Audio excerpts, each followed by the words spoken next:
John Schlitt is a classic example of a small-town guy getting caught up in a fast lifestyle. In college, John linked up with the rock band Head East as the lead singer. After just one radio hit, record labels came knocking on their door. But John's good guy image didn't quite fit the rocker mentality that Head East needed.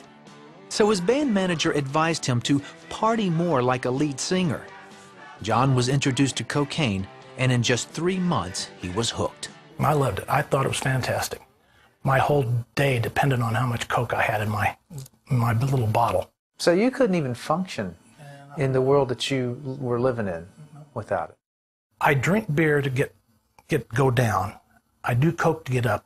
And it was a lousy way to live. And I wasn't living, I was killing myself. Well, it was so bad, in fact, that they asked you to leave. The band was always number one. Number one next to my life, my family, everything, my health. And all of a sudden the band's not there anymore. And I'm like a fish out of water. I don't know what to do. John spent the next 6 months singing, binge drinking, and snorting cocaine. What was this doing to your wife?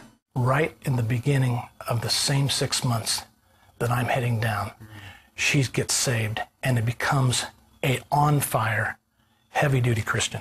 It was by the grace of God that we stayed together, because there was just, when all this took place, he was not a fun person to be around. He was not, he was miserable.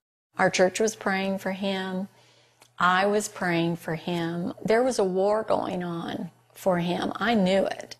The bills were piling up, and John's addictions weren't backing down. One night, he passed out on the couch. And I woke up the next morning, and my 1-year-old son was looking at me real strange. Like, why are you here, Dad? I mean, why are you on the couch? It was a sweet little innocent thing, but I realized that the animal that was on stage had finally made it home. Then a little voice goes, you know, John, you're worth more dead than alive. And I thought about it. I said, yeah, I sure am. That's a great idea. While the children played on the carpet in the living room, John plotted his own death. I had decided in one quick instant that this was the best thing for my family. I finally thought of something that I could do for my family. That also happened to be the same day John promised to meet Dorla's pastor. I went because I wanted her to remember that I tried.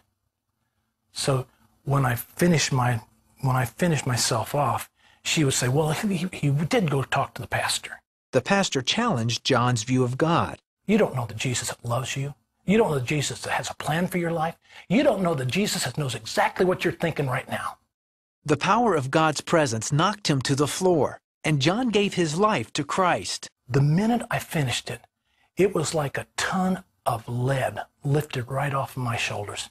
My head, my shoulders. I mean, I didn't realize I weighed that much. He was instantly delivered from cocaine and soon lost his desire for alcohol. I had a hold of my daughter's hand, and I looked at her, and I think the first thing God ever said to me was, John, you know those treasures you were looking for? All that money you wanted to make, those riches? Here they are right here, and I've been taking care of them. Now you start. John put music aside. In time, he landed a job as a mining engineer. Life began to look pretty good. Well, you've got a beautiful home. You have a great church, great job. Your kids are going to Christian school. This must be the American dream. And all of a sudden, he goes, nope, don't be content with this. This is not it. This is not it. I got a phone call from Bob Hartman, which was totally out of the blue. Bob wanted him to front as the lead singer for Petra.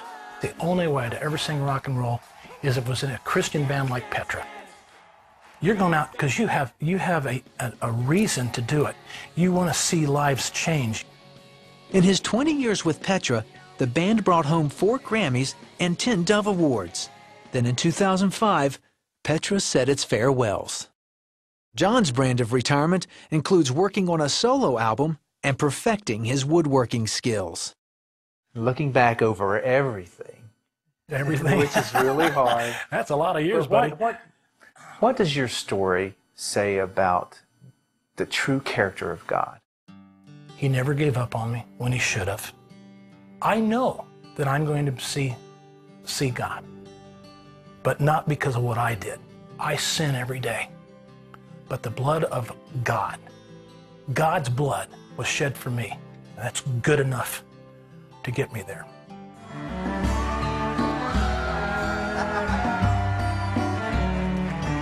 There are times when you feel like you can't go on. There are times when you feel like giving in.